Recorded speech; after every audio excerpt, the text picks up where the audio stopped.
이거 제가 준비하면서 제목을 정한 다음에 생각해 보니까 이거 시험이 앞에 있어서 혹시 오해하는 사람들이 있겠다. 떨어지지 않으려면 붙들어야지 된다. 그런데 뭘 붙들어야지 되는가에 대해서 여러분들이 오해는 하지 마시고요. 점수 붙잡는 자는 게 아니에요. 하나님의 말씀을 붙잡자라는 내용인데 우리가 신앙생활하면서 어떻게 신앙생활해야 될 것인가 하는 것을 한 번 더 깨달을 수 있는 축복의 아침이 될 수 있기를 바라겠습니다. 어느 선생님이 수업 시간에 아이들한테 질문을 하셨답니다. 돈 6억 원 가지고 있는 사람과 아이들 6명 낳은 엄마하고 누가 더 행복하겠느냐. 여러분 한번 생각해 보세요. 돈 6억 원 가지고 있는 거하고 아이들 6명하고 여러분 지금 선택하라면 뭐 선택하겠어요? 고민도 안 하고 6억부터 선택할 거예요. 저도 셋밖에 없지만 어젯밤에도 제가 어떻게 잠들었는지도 모르게 정신이 없었습니다. 그런데 6명이다. 이거 보통 일이 아니죠. 그런데 아이가 딱 손을 들더니 이렇게 대답하더라는 거예요. 선생님, 아이들 6명 낳은 엄마 아빠가 더 행복합니다.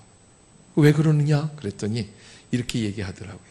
돈 6억 원 가진 사람은 6억 아니야 60억을 갖고 있어도 더 갖고 싶은 마음이 들 텐데 아이들 6명 가진 엄마는 더 이상 갖고 싶은 마음이 없으니까 만족하는 마음이 있으니까 행복한 거 아니겠습니까? 그러더라는 거예요. 제가 왜 이 말씀을 드리냐면 좀 웃자고 하는 얘기입니다. 여러분 이런 얘기가 있어요. 거울은 절대로 먼저 웃지 않는다. 여러분 거울 가서 빨리 웃어봐 그래 보세요. 웃나? 안 웃죠? 어떻게 해야 웃어요? 내가 웃어줘야 거울이 웃게끔 되어 있어요. 저는 거울뿐만 아니라 인생도 마찬가지라고 생각을 합니다. 어떠한 어려움이 있든지 어떠한 위기가 있든지 우리는 거울 앞에서 나라고 생각을 하고 내가 먼저 세상을 향해서 하나님의 예수 그리스도의 미소를 발할 수 있는 저와 여러분이 다 될 수 있기를 주의 이름으로 축복합니다. 어느 목사님이 말이죠. 천국을 가보셨어요. 또 지옥을 가봤어요. 그랬더니 천국에는 천국에 올 만한 사람들이 있고 지옥에는 또 지옥에 갈 만한 사람들이 다 모여 있는데 한 가지 깊이 깨달으신 게 하나 있는데 지옥에 가보니까 깜짝 놀라는 게 나쁜 일 한 사람만 모인 게 아니에요. 잘못한 일을 한 사람만 있는 게 아니라 선하게 살았을 것 같은 그런 사람들도 와 있더라는 거예요. 그래서 이게 어떻게 저럴 수가 있을까? 착한 일과 악한 일을 한 사람이 비슷하게 있더라는 거죠. 가만 보니까 떠내려온 사람들이 왔더라라는 것입니다. 떠내려온 사람들. 어떻게 떠내려왔습니까?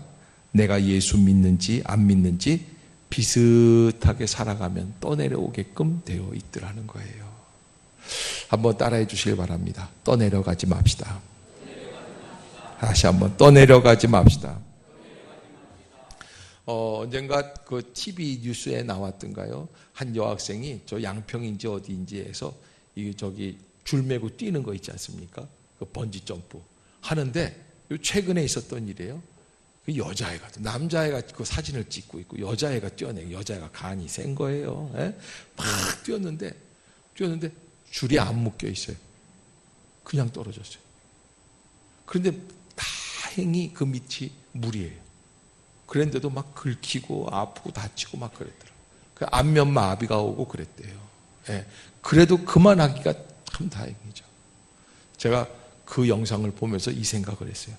내가 절대 앞으로 나는 줄 메고 뛰는 일은 안 할 것이다. 번지 점프 말이죠. 여러분들도 제가 좋은 말로 할 때 번지 점프는 아니 이거 왜 돈 주고 그런 일을 하는지 모르겠어요. 혹시 뛰어내리고 싶으시다. 줄 갖고 오세요. 옥상에서 한번 이렇게 뛰어들면. 여러분 이게 우리가 하나님 안에서 잘 확인해야 될 것이 이 번지 점프 줄뿐만 아니라 우리의 믿음의 줄은 어떻게 되어 있는가 하는 것을 분명히 생각해 봐야 할 것입니다. 그래서 오늘 우리 이승식 집사님이 기도해 주실 때 우리 모든 공동체가 한 마음 한 뜻이 되어서 그래서 천국에서 만나기를 원한다라고 기도를 어쩌면 제 설교를 미리 아시는 것처럼 그렇게 기도를 해 주셨어요. 그런데 여러분 맞습니다. 우리가 천국에서 발견되기 위해서는 구원의 줄이 어떻게 매어져 있는가, 어디에 매어져 있는가를 분명하게 확인하는 것이 필요합니다라고 하는 겁니다. 할렐루야. 따라해 주시길 바랍니다. 말씀에서 흔들리지 맙시다. 다시 한번, 말씀에서 흔들리지 맙시다. 여러분, 오늘 본문에 보면은 뭐라고 말씀을 하고 있냐면, 우리는 들은 것에 더욱 유념함으로 우리가 흘러 떠내려가지 않도록 함이 마땅하니라. 이렇게 2장 1절에 시작을 해요. 자, 제가 이렇게 말씀을 드리면 이게 무슨 말인가 하고 궁금한 표정이라도 좀 지어주시면 제 마음이 위로가 되는데, 무슨 소린가 관심이 없으시면은요, 제가 좀 상처를 받습니다. 1절을 한번 읽어봅시다. 1절, 2장 1절 시작. 그러므로 우리는 들은 것에 더욱 유념함으로 우리가 흘러 떠내려가지 않도록 함이 마땅하니라. 고개 좀 들어보세요. 왜 이 말을 썼을까요? 흘러 떠내려가는 사람이 있다 없다? 있다는 거예요. 떠내려갈 수 있다는 거예요. 여러분, 구원이라는 것을 한번 생각해 봅시다. 여러분, 번지 점프를 얘기했는데, 번지 점프할 때 줄 안 매고 떨어뜨리는 게 상식에 맞습니까? 틀립니까? 상식에 안 맞지만 그런 일이 발생합니까? 안 합니까? 곧잘 그런 일이 있다는 거예요. 그래서 제가 그 얘기 듣고선 절대 나는 번지 점프 안 할 것이다 생각을 한 거예요. 상식에 어긋나는 일들이 일어난다니까요. 대통령이 연설문을 일개 아녀자한테 보여주고 검사 받는 게 말이 되겠습니까? 상식적인 일이 아닌데 일어난단 말이에요. 조심해서 살아가야지 돼요. 확인해 봐야지 돼요. 그래서 오늘 이 본문이 흘러 떠내려가지 않는다라고 말씀해 주신 것은 그럴 가능성이 있기 때문에 우리에게 주신 거예요. 그러기에 우리가 하나님 말씀 앞에서 내가 어떻게 해야 흘러 떠내려가지 않을까? 할렐루야. 그것을 깊이 묵상해야 할 것입니다. 그런데 어떻게 해서 그러느냐? 3절을 한번 보면은 이렇게 되어 있습니다. 3절 시작. 우리가 이같이 큰 구원을 등한히 여기면 어찌 그 보응을 피하리요? 이 구원은 처음에 주로 말씀하신 바요, 들은 자들이 우리에게 확증한 바니. 아멘. 여기 오늘 본문에 무엇을 등한히 여기면 되어 있습니까? 큰 구원을 등한히 여기면. 그래서 구약은 작은 구원이고 신약은 큰 구원입니까? 왜 예수 그리스도의 복음을 큰 구원이라고 말씀을 했냐면 통합적인 구원의 역사예요. 무슨 구원이냐? 예수 그리스도께서 하나님의 아들로서 이 땅에 오셔서 십자가에서 우리를 위하여 대신 속죄하여 주셨어요. 그가 흘리신 보혈의 권세로 우리가 나음을 입고 구원을 얻고 주님 앞에 나오게 된 줄로 믿습니다. 그런데요, 이 사실을 예수님이 오셨을 때에 사람들이 믿지 않았습니다. 왜 믿지 않았습니까? 믿을 수가 없었어요. 왜요? 하나님의 아들이 어떻게 저렇게 생겼나? 어떻게 시시하게 예루살렘 헤롯 왕가에서 태어나지 않고 저 갈릴리 나사렛의 목수의 아들로 태어났는가? 권력이 없어요. 그저 이상한 시시껍절한 12명의 어부들 출신들, 이런 사람들이나 데리고 다니면서 뭘 세상을 바꾸겠다고 할 수 있는 일들이 아니죠. 사람들이 믿어주지 않습니다. 그래서 여러분, 복음 앞에서는 믿어주지 않는 것도 죄가 됩니다. 그래서 다른 구원, 큰 구원이라고 말씀하고 계시는 겁니다. 달라요. 믿음으로 들어가야죠.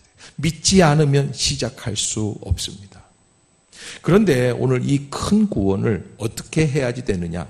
등한히 여기면 안 된다라고 말씀을 하고 계십니다.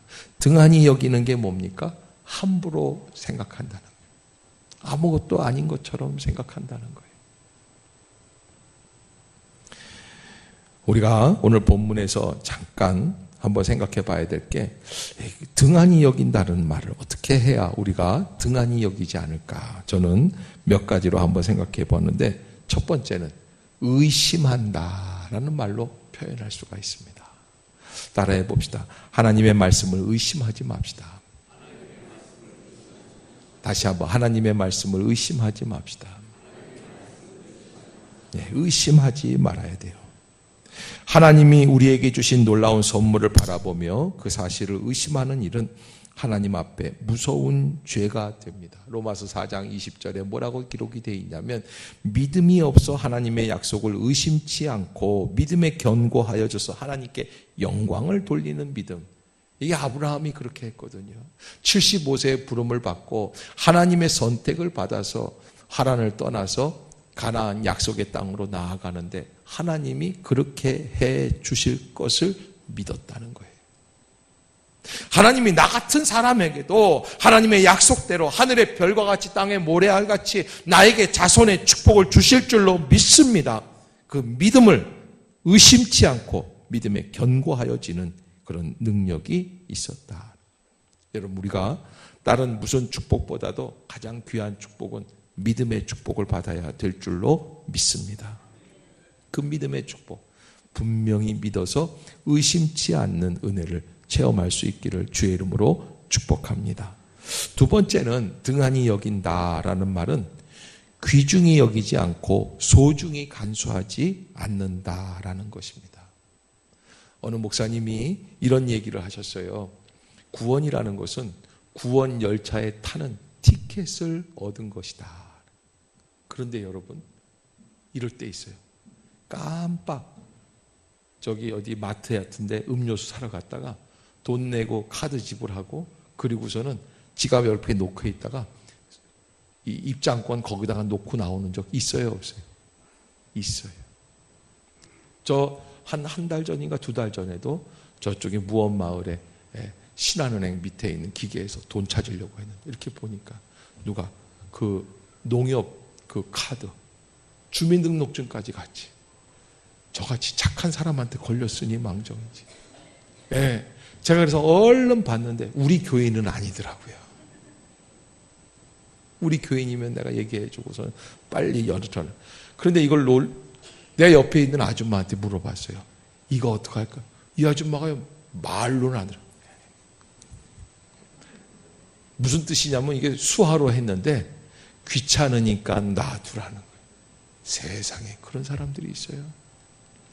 제가 얼른 들고 2층 신한은행 그 경비 아저씨들 있지 않습니까? 갖다 드렸습니다.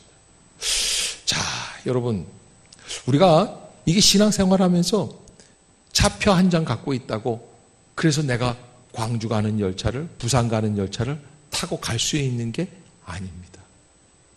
구원이란 열차 티켓을 받았는데 그 열차 티켓을 어떻게 해야 합니까? 소중히 간직하고 있어야 돼요. 요즘은 핸드폰에 그걸 저장합니다. 그런데 제가 자꾸 까먹어요. 뭘 까먹는 줄 아세요? 몇 시 열차인지를 까먹어요.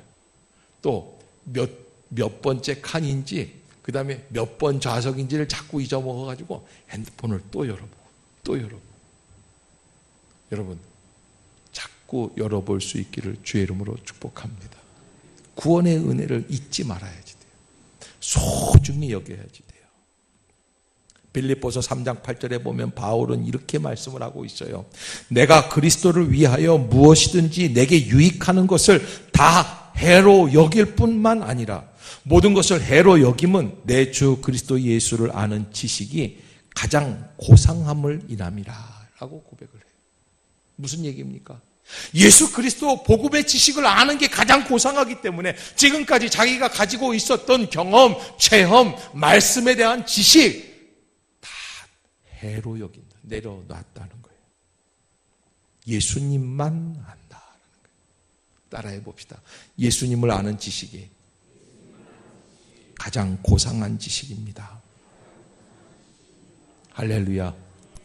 여러분, 예수님을 아는 지식이 가장 고상.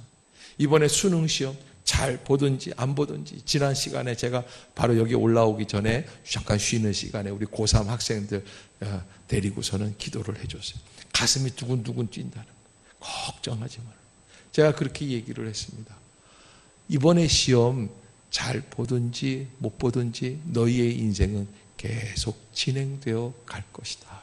제가요 50여 년 이렇게 살아보면서 깨닫는 게 있는데, 그때는 몇 점 맞았어 하는데 몇 점 맞은 게 큰 벼슬 하는 것 같은데 큰 차이가 없어요. 제가 이렇게 얘기하는 건 저도 점수를 잘 못 맞았기 때문에 그래요. 대단한 일이나 한 것처럼 생각하지 마세요. 근데 반대로 그때 점수 좀 잘 맞았다고 그때 딱 자신만만하게 생각하고 교만하게 생각하면 그때부터 떨어지는 거예요. 인생이라는. 참 이상하더라고요.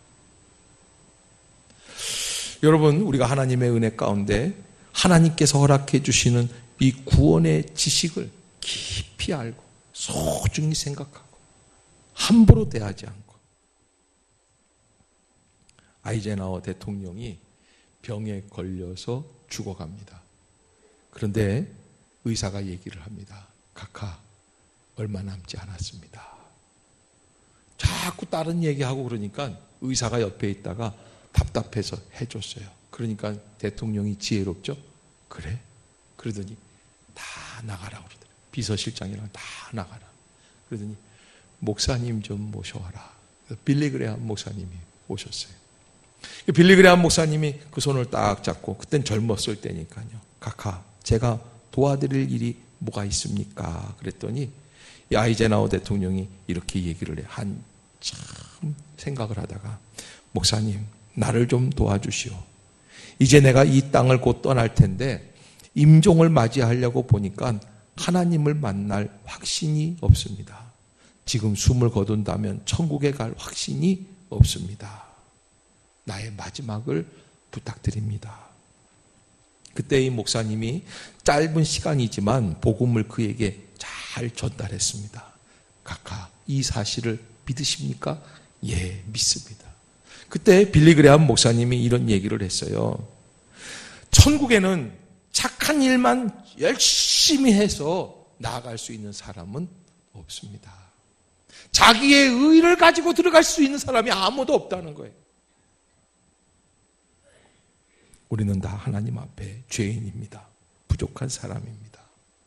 내가 해결할 수 없는 이 죄인의 상태를 하나님께서 너무나 잘 아시기 때문에 우리의 죄값을 대신 지시고 인간의 몸을 입고 이 땅에 오시는 예수 그리스도께서 십자가에서 물과 피를 우리를 위하여 흘려 주신 것입니다. 그것을 믿는 믿음이 바로 큰 구원의 역사인 줄로 믿습니다. 그래서 빌리그레함 목사님이 그랬대요. 카카, 이 은혜를 그냥 받으십시오. 눈물을 흘리죠. 대통령까지 되려면 뭐 거짓말도 하고 여러 가지 어려운 일들도 많이 있었을 거 아니에요. 원치 않는 사람을 해할 수도 있죠. 여러분, 아무리 세상의 최고의 직위에 올라가 있어도 마지막에 필요한 것은 천국에 들어가는 입장권입니다. 그것이 가장 소중한 일입니다. 수능시험 점수보다 더 중요합니다. 그래서 잊지 마십시오. 우리나라 사람들은 시험, 공부 뭐 이러면 대단한 걸로 생각을 합니다. 어떤 분이요, 울산에서 비행기를 타고 올라오는데, 포항이었나 울산에 올라오는데 말이죠. 비행기에 이렇게 있다가 엔진을 한참 걸고 이제 비행기 출발하겠습니다. 그러다가 갑자기 엔진이 푸르르 꺼지는 거예요. 그리고 한 10분 동안 안내 방송이 없어요. 그래서 막 사람들이 뭐라고 그럴 거 아니에요. 이게 웬일이야, 이게 웬일이야. 그런데 안내 방송이 나왔어요, 멘트가. 뭐라고 나왔냐면, 지금 고3 학생들이 수능 시험 준비 좀 하고 있는데, 지금 그게 무슨 뭐라고 그래요? 언어 영역? 네, 언어 영역 듣기 평가 시간이라고 합니다. 그래서 근처에 있는 학교에 피해가 가지 않도록 이게 엔진을 잠시 꺼둬야 돼요. 한 20분을 그러고 있더래요. 한 사람도 뭐라고 그러는 사람이 없는. 한 사람도. 여러분, 만약에 울산에서 서울 오는 비행기를 타야 되는데 제가 설교를 좀 길게 한다고 합니다. 듣기도 기가 막히죠. 어림도 없죠. 목사님, 우리 비행기 타야지 돼. 빨리 가야지 돼. 그 설교는 나중에 하세요. 다른 사람들이 나한테나 하세요.